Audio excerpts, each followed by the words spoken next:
Welcome back to the channel, and let's proceed next lecture of this series PYQ of polity and governance. So today we have a topic of PYQ of polity and governance, which are this is the I think sixth lecture of the series, है ना? So today the topic is ministries and secretariat, ministries and secretariats. Okay, तो आज जो हमारा topic है, जैसे मैंने अभी बताया, मिनिस्टर, मिनिस्ट्रीज और सेक्रेटरीट, तो आज इन पे हम बात करेंगे। देखो, इनमें ना क्वेश्चंस आते हैं, पूछ लेता है ज़्यादातर ये इनसे अगर क्वेश्चन पूछेगा तो वो पूछेगा किसके साथ मिला करके, आपके जो करंट अफेयर है, यानी करंट में जो भी इशू रहे थे या न्यूज़ में जो भी मिनिस्ट्री रही या जो भी सेक्रेटरीट रहा, उसको लेकर के ज़रूर पूछता है। तो आज हम उन मुद्दों पर भी बात करेंगे जो न्यूज़ में रहे होंगे। ठीक है, तो चलिए आज हम अपना पहला क्वेश्चन है वो शुरू करने जा रहे हैं। तो चलो शुरू करते हैं। पहला क्वेश्चन क्या है अपना, which of one of the following is not explicitly explicitly stated in the constitution of the India but follow as a convention. तो यहाँ पे दो चीज़ें उसने बताई कि भैया पहली बात तो वो कॉन्स्टिट्यूशन में नहीं है, एक्सप्लिसिटली लिखा ही नहीं है। दूसरा, फॉलो किया जाता है जो कन्वेंशन। क्वेश्चन आपका 1995 में आया। तो पहला इसका option number 1, the finance minister is to be a member of lower house. अच्छा, दूसरा, the prime minister has to resign if he loses majority in the lower house. Okay, तीसरा मतलब all the part of India are to be represented in the council of ministers. Okay, in the event of both the president and the vice president demitting office simultaneously before the end of their tenure, the speaker of the lower house of the parliament will be officiate as the prime minister। तो ये तो देखो, ये तो जिसने भी थोड़ा बहुत भी पढ़ा होगा तो वो तो बता देगा कि भैया CGI करता है, ना कि आपका लोकसभा का स्पीकर। ठीक है, तो ये तो कट गया। ठीक है, पहला देखें तो पहला में क्या कहा, जो फाइनेंस मिनिस्टर है वो लोअर हाउस, भाई वो जो मेंबर होना चाहिए लोअर हाउस का। तो ऐसा कोई लॉ नहीं है, अगर आपने पढ़ा होगा ऐसा कोई लॉ नहीं है। ठीक है, क्योंकि अगर हम एग्जांपल ले मनमोहन सिंह का या प्रणब मुखर्जी या निर्मला सीतारमण जी का, तो ये मेंबर हैं राज्यसभा के, अपर हाउस के, तो ज़रूरी नहीं है कि लोअर हाउस से हो। ठीक है, उसके बाद आता है बी। देखो बी अभी थोड़ी सी देर में हम साइड में रख लेते हैं, उससे पहले ये सी वाला हम पढ़ लेते हैं, क्योंकि बी ही आंसर है। देखो, ऐसा नहीं कि मैं आंसर हट के आया हूँ, आंसर बी है, क्योंकि उसमें पहले क्या दिया कि भाई प्राइम मिनिस्टर को रिजाइन करना पड़ेगा अगर उसको लोअर हाउस में उसकी जो मेजोरिटी है वो लूज होती है। ठीक है, all the part of India are to be represented in the council ministers. तो ये भी कहीं तक सही नहीं है, क्योंकि हमारा ये पॉलिटिकल सिस्टम है, हमारी जो डेमोक्रेसी है उसमें पॉलिटिकल प्रैक्टिस जो है इंक्लूसिवली है। ठीक है, यहाँ पे कॉन्स्टिट्यूशनल रिक्वायरमेंट मैंडेटरी नहीं होती किसी भी कन्वेंशन को लेके। ठीक है, क्योंकि पीएम के पास पूरी की पूरी क्या होती है, डिस्क्रिशन होती है, वो जिसको चाहे जैसा चाहे चूज़ कर सकता है। ठीक है, तो ये भी नहीं हुआ, आंसर इज बी। ठीक है, तो आई थिंक ये आपको समझ में आया होगा, आंसर इज बी। थोड़ा सा इसके बारे में एक्स्ट्रा इन्फॉर्मेशन देख लेते हैं, यानी अदर इन्फॉर्मेशन। ठीक है, थोड़ा सा मैं स्लो ही चल रहा हूँ ताकि स्पीड कम रहे। ठीक है, तो अब जो कन्वेंशन है, कन्वेंशन को देखो, कन्वेंशन जो होता है ना, कन्वेंशन का मतलब होता है प्रैक्टिस। क्या होता है, प्रैक्टिस जो फॉलो की जाती है, पहले से फॉलो की जा रही हो। पार्लियामेंट डेमोक्रेसी में आपने देखा होगा। ठीक है, जो हमारी पार्लियामेंट्री डेमोक्रेसी है उसमें क्या है कि भाई जो एग्जीक्यूटिव है ना वो रिस्पॉन्सिबल होती है लेजिस्लेचर की, कलेक्टिवली। क्या होती है, कलेक्टिवली रिस्पॉन्सिबल।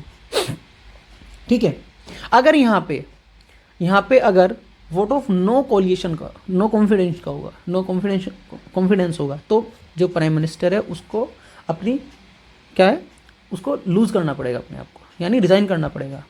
कन्वेंशन तो यही कहता है कि उसको रिज़ाइन करना ही करना पड़ेगा।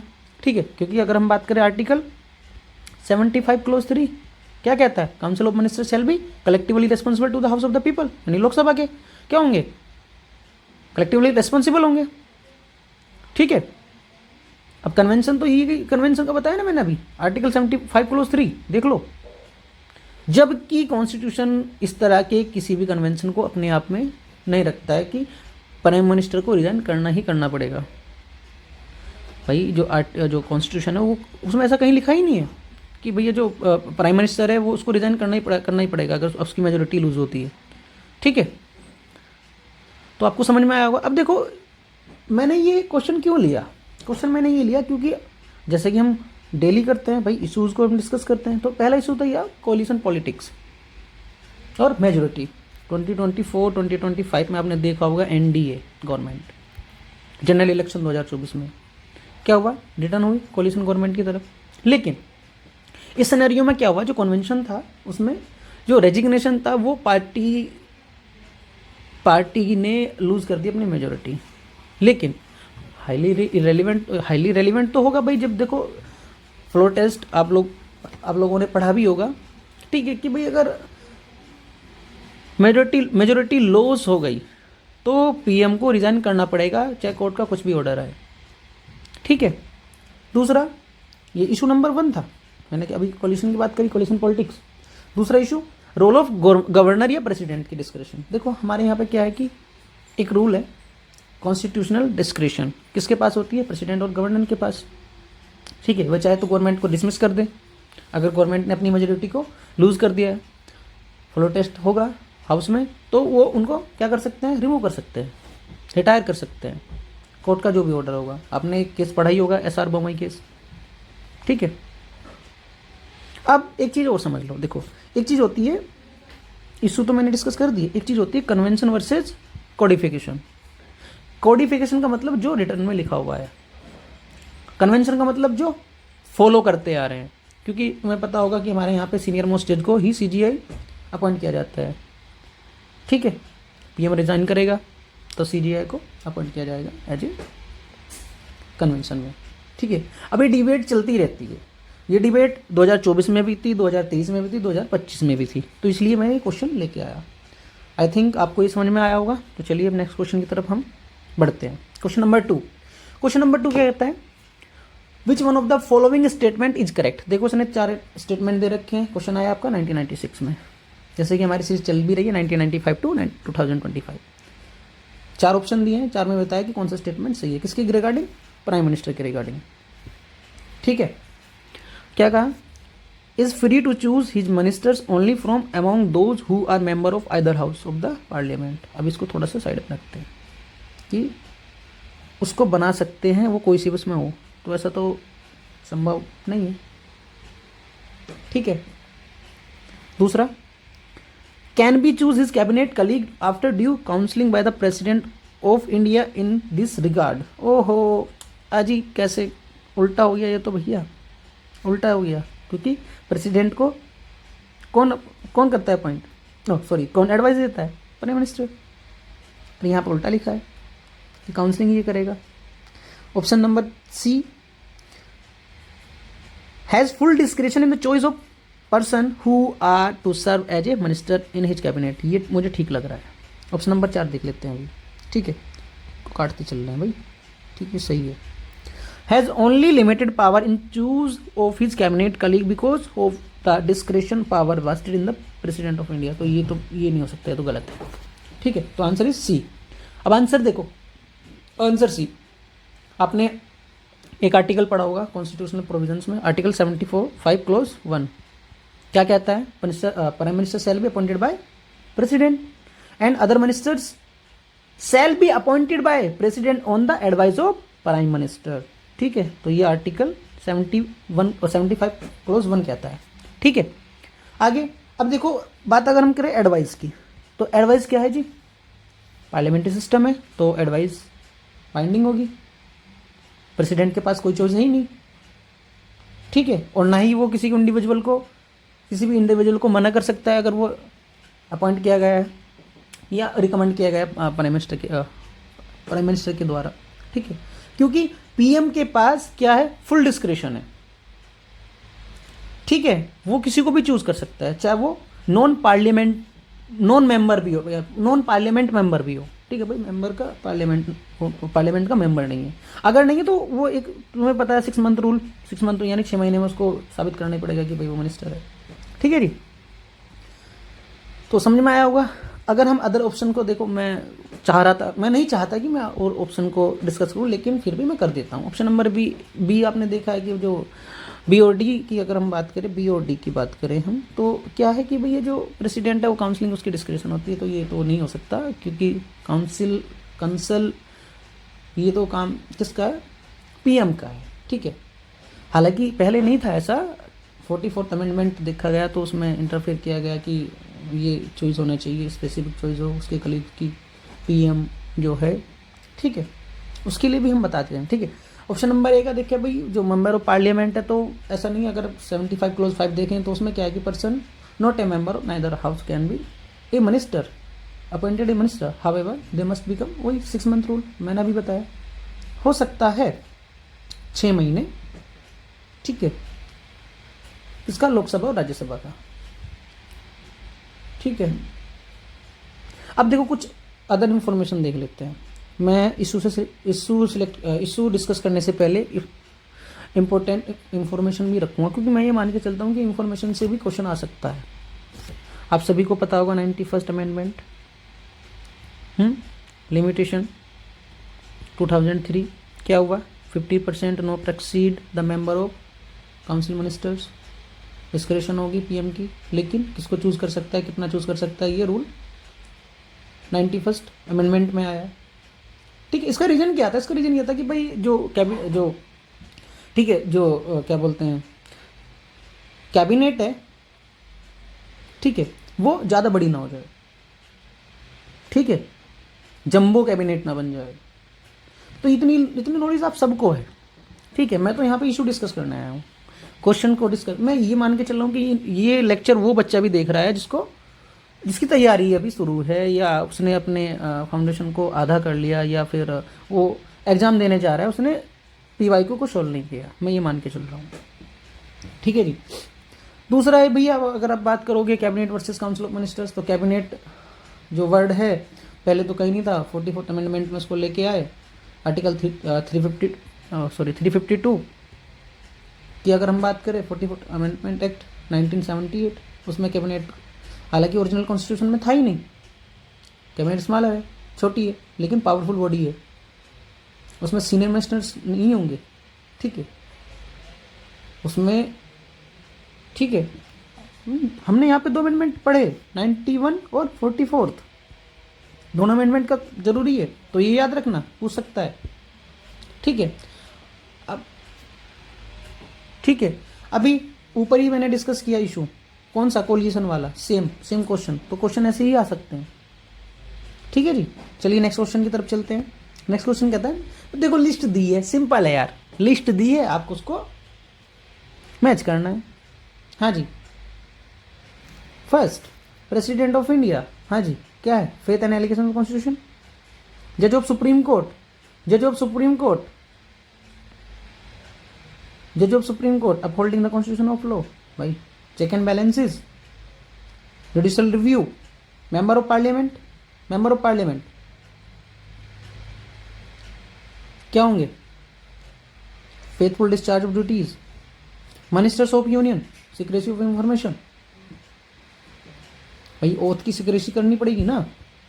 ठीक है, तो मुझे तो लगता नहीं मैं यहाँ पे आपको कुछ नया दूँ, तो यहाँ पे सीधे हम करंट अफेयर इशू यूज कर लेते हैं। इशू वही God versus Solomon affirmation, debate चली है इस बार तो दबा के चली है, 3rd शेड्यूल चिल्ला के क्या हुआ था, एक जो लोकसभा के मेंबर थे उन्होंने एक स्लोगन ऐड करा, जय भीम, जय संविधान, जय हिंदू राष्ट्र, अपनी ओथ में। 18वीं लोकसभा हमारे यहाँ पे हुई 2024 में, उसमें जब ओथ दिलाई गई तो एक जो मेंबर थे उन्होंने जय भीम, जय संविधान, जय हिंदू राष्ट्र, इस स्लोगन को बोल दिया, उस पर डिबेट हुई। ठीक है जी, 3rd शेड्यूल को लेकर के, तो यही था इशू, यही मुझे डिस्कस करना था, तो मैंने इसमें कर दिया। चलो तो नेक्स्ट क्वेश्चन की तरफ चलते हैं, क्वेश्चन नंबर 4। क्वेश्चन नंबर 4 मतलब बहुत प्यारा क्वेश्चन है, मुझे जो अच्छा लगा, क्योंकि ये करंट बेस्ड क्वेश्चन है, 2001 में करंट बेस्ड क्वेश्चन है। उसने 4 ऑप्शन दिए हैं और पूछा है कि भाई कौन सा डिपार्टमेंट एटॉमिक एनर्जी को बिलोंग करता है। पहला एटॉमिक मिनरल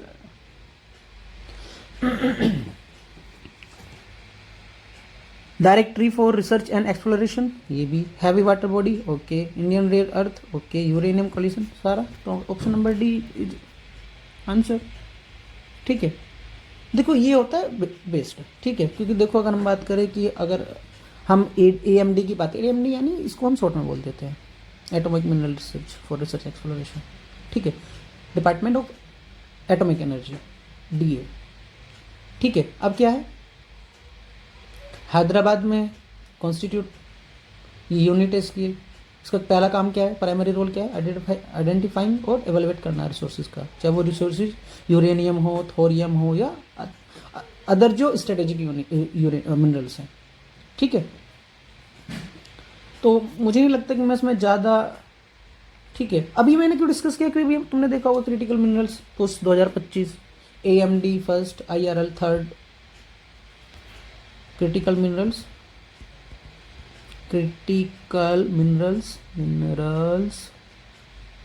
पोस्ट 2025 बहुत ज़्यादा चला है, न्यूज़ में रहा है।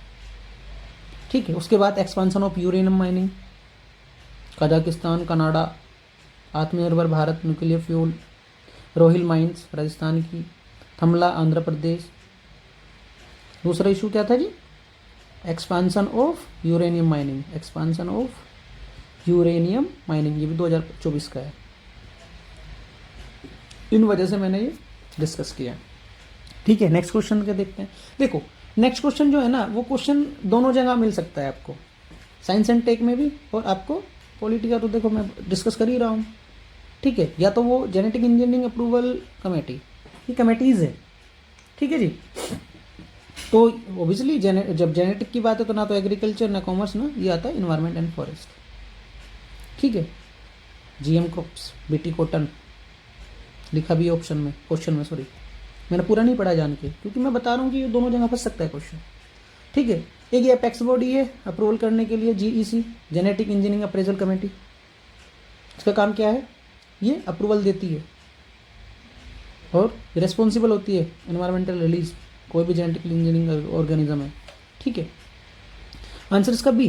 तो मैं इस पर ज़्यादा डिस्कस नहीं करूँगा। ठीक है, मैं सीधे इसके इशूज़ पे डिस्कस करूँगा। इशू क्या था, ये पहला तो ये GM मस्टर्ड कंट्रोवर्सी हुई कि भाई एक डिकेड बाद एक डिबेट हुई, इसमें देखा गया कि भाई जो क्या बोलते हैं, सुप्रीम कोर्ट ने हेयरिंग सुनी, उसमें कंट्रोवर्सी में सुप्रीम कोर्ट ने पूछा GEAC से कि भैया आप जो जेनेटिक्स इंजीनियरिंग कर रहे हो ना, ठीक है, उसमें आप जो प्रिकॉशनरी प्रिंसिपल्स हैं किसके रिगार्डिंग, कि भाई इनका इम्पैक्ट सॉइल पे क्या होगा या हनी बीज पे क्या होगा। ठीक है, जो प्रिकॉशनरी जो प्रिंसिपल्स हैं उनको आप फॉलो कर रहे नहीं कर रहे। ठीक है, तो ये थी।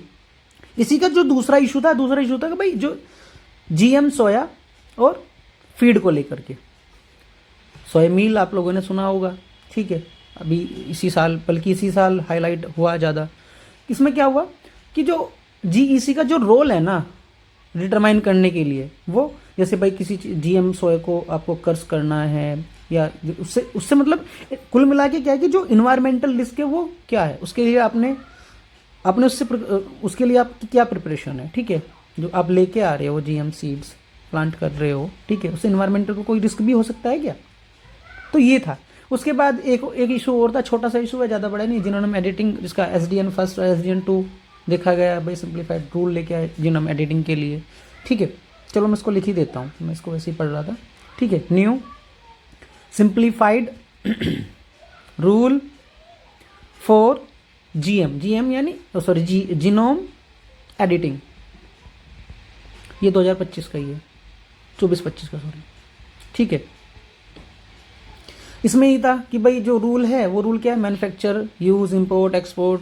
ठीक है, ये जो हजार्डस माइक्रो ऑर्गेनिज्म है उनका जो स्टोरेज है उसको लेकर के, जेनेटिकली इंजीनियरिंग ऑर्गेनिज्म सेल 1989, इस रूल को लेकर के बात हुई थी। ठीक है, तो इसमें ज़्यादा कुछ नहीं था। SDN 1 SDN 2 GC से अप्रेजल प्रोसेस लिया एक, उनके लिए बताया कि भाई जो DNA जो फॉरेन DNA वो कंटेंट नहीं होना चाहिए।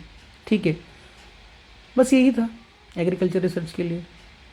ठीक है, अभी हमने बताया GEAC क्या है, एक स्टैच्यूटरी बॉडी है, ये जो कमेटी है एक स्टैच्यूटरी बॉडी है, यानी किसी, ठीक है, इस रूल से ये बनाई गई है। ठीक है, तो चलिए नेक्स्ट क्वेश्चन की तरफ चलते हैं। Question number 6। क्वेश्चन नंबर 6 कहता है कि with reference of union government consider the following statement. दो स्टेटमेंट दिए, उनके बारे में बताना है कि पहला, ministers and department of the government of India are created by prime ministers on the advice of cabinet secretary. थोड़ा अटपटा लग रहा है ऑप्शन, चलो ठीक है। Option number 2, each of the ministries is assigned to a ministers by president of India on the advice of prime minister. तो ये तो दूसरी बात ठीक है, दूसरी बात बिल्कुल ठीक है। अब देखते हैं पहली बात। पहली बात क्या है कि भाई जितने भी मिनिस्ट्रीज या डिपार्टमेंट होते हैं गवर्नमेंट के, वो क्रिएटेड किए जाते हैं प्रेसिडेंट के द्वारा, ना कि प्राइम मिनिस्टर के द्वारा। तो इसमें क्या दिया गया भैया जी, प्राइम मिनिस्टर द्वारा। तो ये तो नहीं है जी, option number B is correct answer.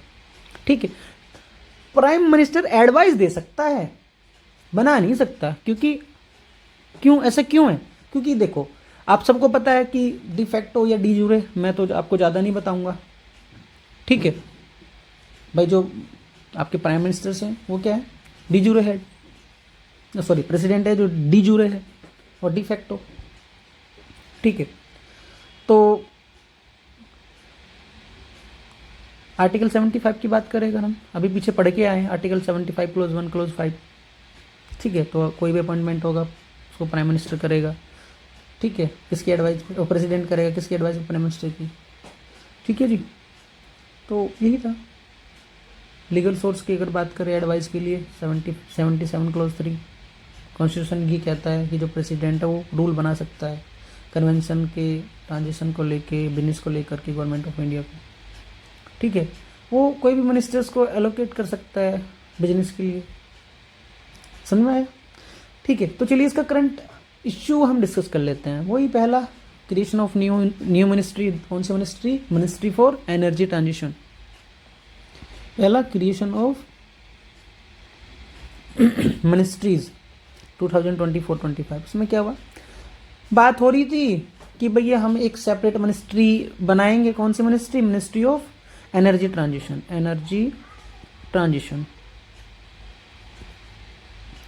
ठीक है, रिकंस्ट्रक्ट किसको कर रहे थे? Ministry of electronic and IT, MIT को।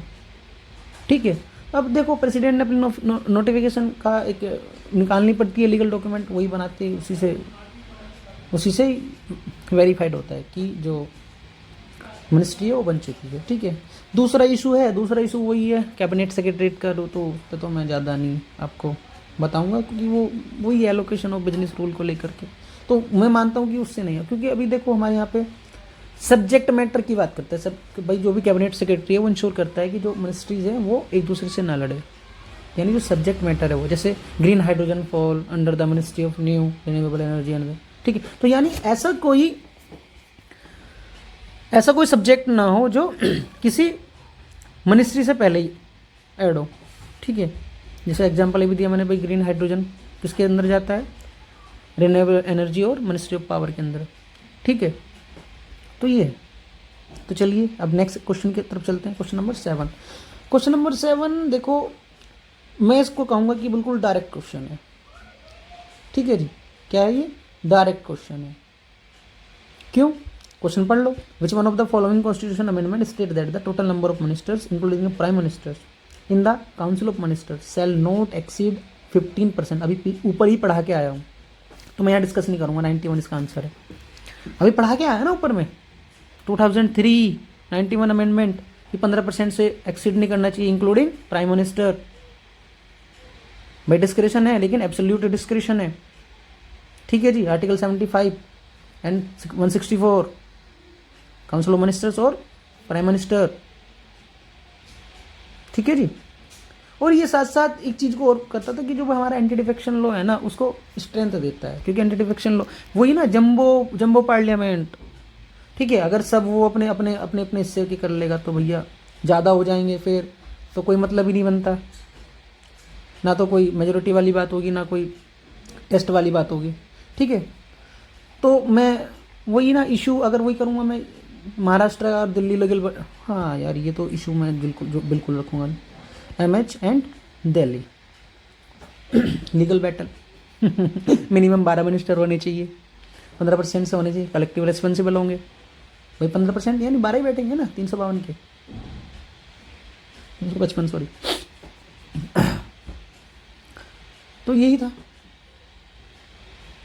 चलिए नेक्स्ट क्वेश्चन की तरफ चलते हैं। क्वेश्चन नंबर 8 क्या कहता है? कॉन्स्टिट्यूशन ऑफ इंडिया, दो स्टेटमेंट दिए, उनको से कौन से सही है? Constitution of India classify the ministers into 4 rank: cabinet minister, minister of state with independent charge, minister of state and deputy minister. तो 4, पहली बात तो ये मुझे 4 ही ठीक नहीं लग रहा। ठीक है, क्वेश्चन नंबर इसका option number B, the total number of ministers in union government, ठीक है, इंक्लूडिंग में prime minister shall not exceed 15%। तो ये तो अभी हम पढ़ के आए 91 अमेंडमेंट 2003, तो यही है। ठीक है, अच्छा नेक्स्ट क्वेश्चन में सॉरी आगे बढ़ गया था। तो क्या है? बी 1 नहीं है। क्यों नहीं है देख लीजिए, क्योंकि अगर हम एक सेकेंड मैं थोड़ा सा ये ले लूँगा आपका, एक फिलोसफी पढ़ें। देखो मैं इसको फिलोसफी कहता हूँ, ठीक है, प्रैक्टिस वर्सेस कॉन्स्टिट्यूशन। ये ज़रूरी सही है कि हमारे यहाँ पे 3 और 4 टायर हायरार्की मिनिस्टर देखे जाते हैं, 4, 3 एंड 4th टीयर या टायर जो भी बोलते होंगे। Cabinet minister, minister of state and minister of state and deputy minister, ठीक है। लेकिन कॉन्स्टिट्यूशन कहीं क्लासीफाई करता ही नहीं इनको इस रैंक पे। आप चाहे आर्टिकल 74 या 75 पढ़ लीजिए काउंसिल ऑफ मिनिस्टर्स को, एडमिट करता है प्राइम मिनिस्टर। क्या कहा? यूनियन गवर्नमेंट तो फॉलो करती है, लेकिन कॉन्स्टिट्यूशन ऐसा कुछ क्लासीफाई नहीं किया हुआ है, तो इसलिए ऑप्शन नंबर 1 गलत है। ठीक है जी। अब देखो रूल ऑफ बिजनेस अगर आप पढ़ोगे, आर्टिकल 352 का कैबिनेट पढ़ोगे आप, ठीक है। मैं अगर यहाँ पे थोड़ी सेक्शन इन्फॉर्मेशन दूँ, देखो जो हमारे यहाँ पे ये हायरार्की जो मेंशन की गई है रूल ऑफ बिजनेस को लेकर के, तो हमारे यहाँ पे ये ब्रिटिश पार्लियामेंट्री कन्वेंशन है जो इंडिया ने अडॉप्ट किया था। देखो ये आपको पता है, लेकिन मैं फिर भी दोहरा रहा हूँ, क्योंकि हमारे यहाँ पे जो स्पेसिफिक जो रैंक है मेंशन की गई है वो केवल कैबिनेट की गई है। इसके अलावा कोई 4 फोल्ड या 3 फोल्ड या 4 फोल्ड नहीं है। ठीक है, ठीक है जी। तो बस यही था, इतना ही था। तो मैं उम्मीद करूँगा कि आपको ये लेक्चर अच्छा लगा होगा। चलिए आज के लिए सिर्फ इतना ही, धन्यवाद। और please keep supporting and supporting मतलब आप मुझे फीडबैक कीजिए। आपको अगर मेरा लेक्चर अच्छा लग रहा है तो आप लाइक कीजिए, कमेंट करके मुझे बताइए, फीडबैक दीजिए अपना कि अमन सर आप और ज़्यादा इन्हेंस कर सकते हो, आप ये चीज़ें छोड़ रहे हो। ठीक है, क्योंकि मैं कल भी बोला था आपको, कल के लेक्चर में मैंने ये बोला था कि I am student rather than teacher. तो आप मुझे सिखाइए, मैं आपको सिखाऊंगा। मैं ये नहीं कह रहा कि सारी चीज़ें मुझे आती है, बहुत सारी चीज़ें मुझे भी नहीं आती। मैं कोशिश करता हूँ उन चीज़ों को सीखूँ और आपको सिखाऊँ। तो चलिए आज के लिए धन्यवाद। जय हिंद, जय भारत।